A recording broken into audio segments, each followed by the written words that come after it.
Hello, welcome to Prism Technologies. I am Venkat. This is part 18 of ASP.NET Gridview tutorial. In this video, we'll discuss about editing and updating data in Gridview using Object Data Source control. Let's look at the steps that are involved. So obviously the first step is to create employee data access layer. Look at this in the Gridview control. We are retrieving and displaying employee related information. So obviously to retrieve and update that employee related information, we need employee data access layer. So let's go ahead and add that to our project. So right click on the project, add, and then I want to add a class file, and let's call this class file as employee data access layer.cs. Click add. Now look at this, since we are representing employee related information, to encapsulate that information we need a business object, employee business object. So create employee business object in employee data access layer. So that's going to be our second step. And obviously this employee object is going to contain employee ID, name, gender, and city properties, because if you look at the table, those are what are the columns, and to represent those column values we need properties in employee class. So let's go ahead and add them in employee data access layer .cs file. So I'm going to call my class public class, and let's call this employee. And just to speed things up, I have typed the properties already. So let's copy them and then paste in the employee class. So if you look at this class, it's pretty straightforward. It has got an integer employee ID property, and then name, gender, and city, which are all of type string, and all of these are auto implemented properties. So that's our second step. So what's our third step? Add a static method to select all employees in employee data access layer. So basically now we need a method which is going to connect to the database, retrieve these employees, and then return them back to whoever is going to call that method. So let's go ahead and add a method to employee data access layer.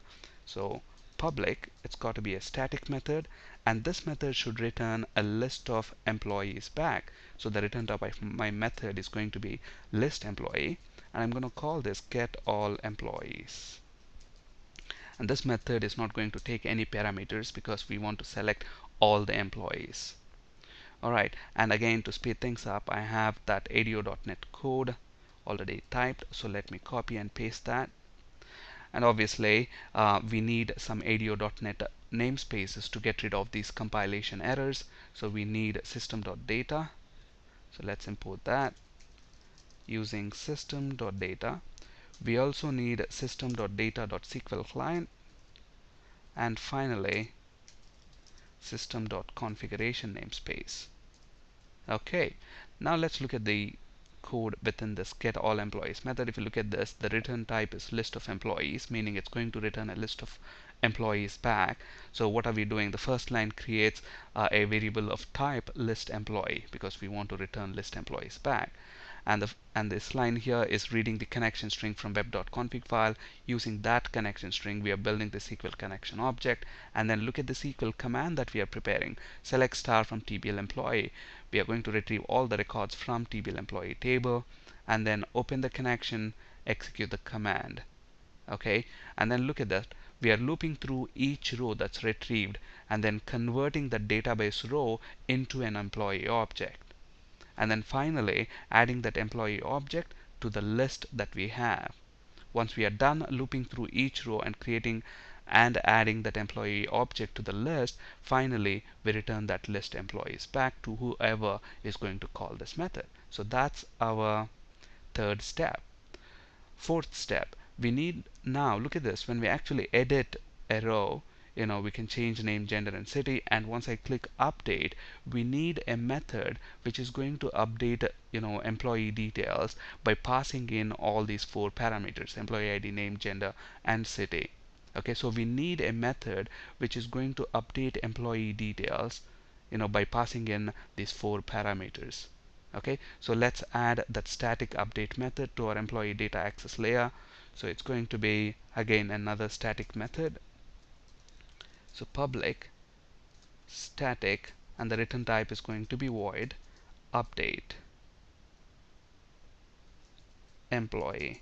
And obviously we need to pass four parameters, that is the employee ID, name, gender, and city.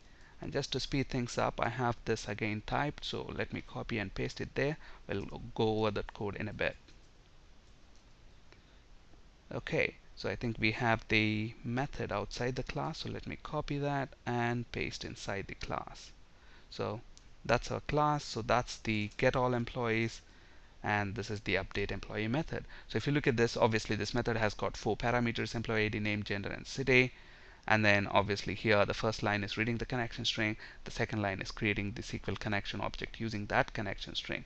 The important thing to notice here is the update query. Update TBL employee, set name is equal to @name, gender is equal to @gender, city is equal to @city, where employee ID is equal to @employee ID. So obviously this is a parameterized SQL query. So to avoid SQL injections, we're using parameterized queries rather than building these SQL queries dynamically by concatenating strings, which is very dangerous, which could open doors for SQL injection attack.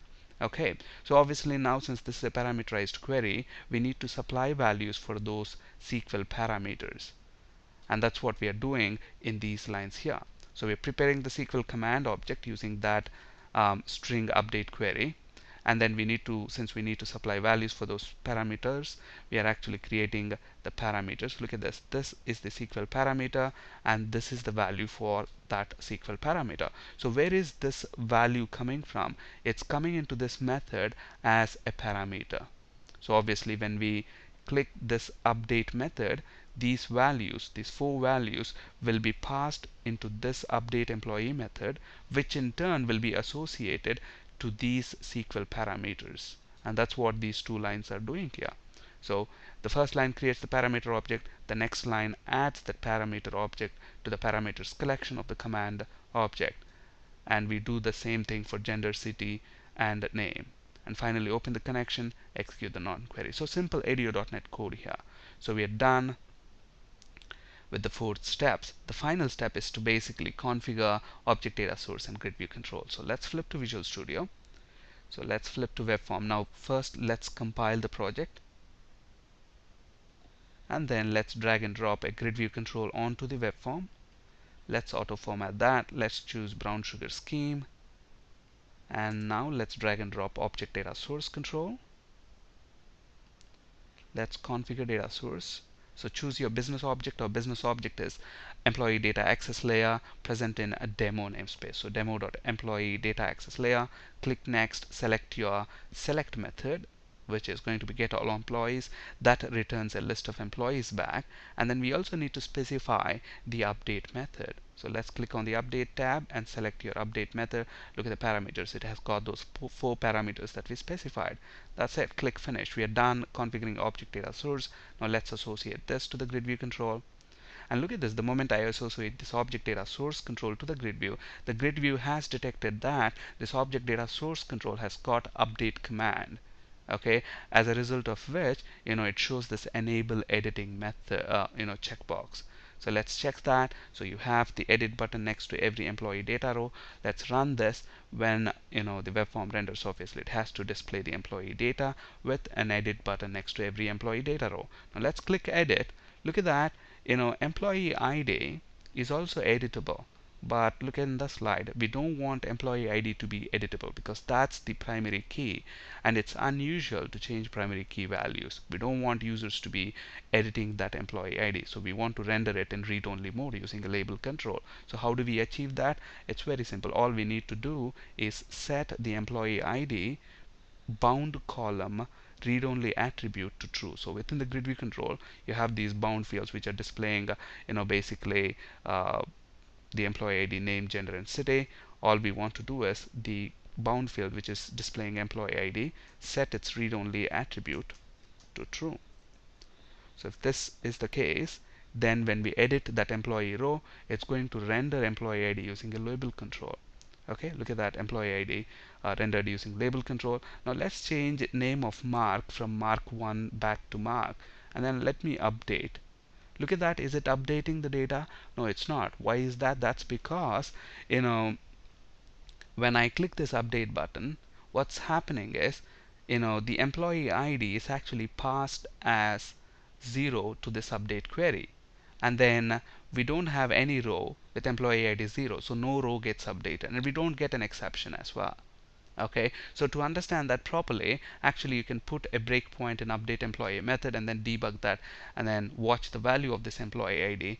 It shows that as 0. So how do we correct that?